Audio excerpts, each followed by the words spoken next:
વડોદરામાં ચંદુના તાજિયાની ભવ્ય શોભાયાત્રા નીકળી. શ્રદ્ધાળુઓનો ઉમટ્યો જનસાગર.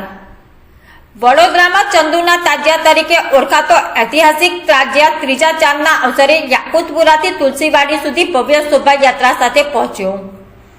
શોભાયાત્રામાં મોટી સંખ્યામાં અકીદતમંદો અને યુવાનો જોડાયા હતા. ડીજેના તાલે યુવકો પરંપરાગત પીઠની રમતા નજરે પડ્યા, જ્યારે હજારો શ્રદ્ધાળુઓએ તાજિયાના દર્શન કરી ન્યાઝ અને દુઆઓ અર્પણ કરી હતી. સમગ્ર માર્ગ પર ધાર્મિક ઉત્સાહ, ભક્તિ અને એકતાનો માહોલ જોવા મળ્યો. કાર્યક્રમ દરમિયાન કોઈ અનિચ્છનીય ઘટના ન બને તે માટે પોલીસ દ્વારા ચુસ્ત સુરક્ષા બંદોબસ્ત ગોઠવવામાં આવ્યો હતો. સમગ્ર શોભાયાત્રા શાંતિપૂર્ણ અને ભવ્ય રીતે સંપન્ન થઈ હતી.